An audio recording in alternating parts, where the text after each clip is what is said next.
I'm Dr. Sarah Evangeline from the Department of History, Fatima College, and I'm going to teach on the French Revolution. And let us see what is a revolution. Revolution is a forcible overthrow of a government or a social order in order to bring a new system or in favor of new system. And this French Revolution, which was considered one of the greatest event in the history of mankind, was started in the year 1789 and it went on till 1799. And this was an important event not only in the history of France, but also the Western countries and the European countries. The slogan, the liberty, equality and fraternity, it was the greatest contribution which the French Revolution made to the world. Now let us see the different causes, starting with the social cause. The French society was divided into two, the privileged and the unprivileged. Nobles, clergy and the royal family, they came under privileged group. Peasants, lawyers, common people, physicians and merchants, they come under the unprivileged group. The gap between the privileged and the unprivileged was so high. The privileged group dominated the unprivileged. Privileged were given all privileges and unprivileged suffered a lot in the hands of the privileged group.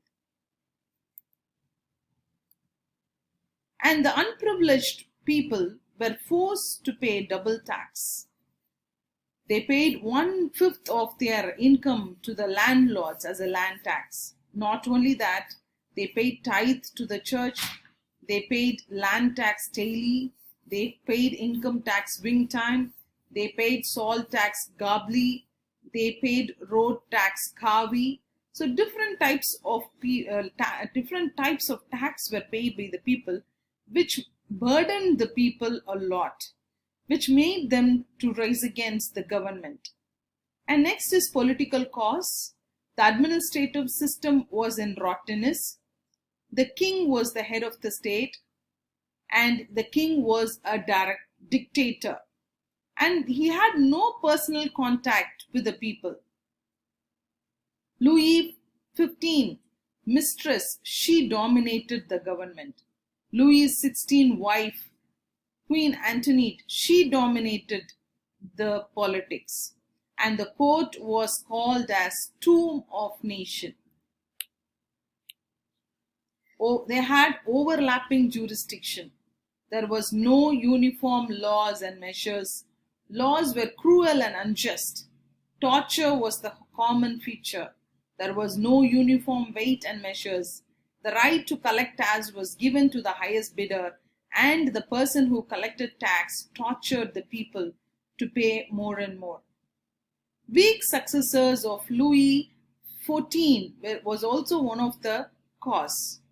They were inefficient, weak, meek rulers, and they had the legacy of financial bankruptcy, and lot of wars were fought, like Polish War, Austrian War, 7 Years' War, etc.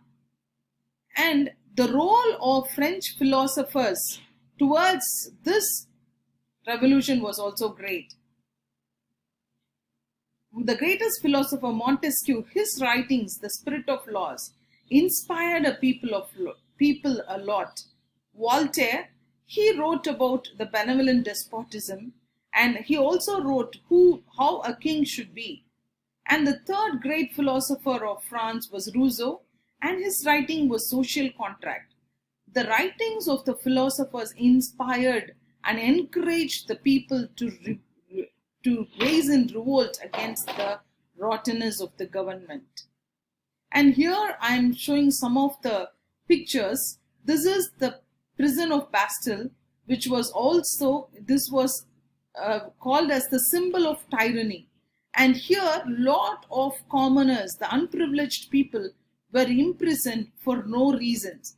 On 14 July 1789, this prison was completely destroyed and all the prisoners were released, which was the beginning of this French Revolution. And This is the guillotine. This was called as the sign of the reign of terror, and through this 18,000 to 40,000 people were executed. And the painting of one of the painter, which shows the tennis court oath. There the people took oath to raise in unity against the government, against the rottenness of the kings, against the reign of terror of kings.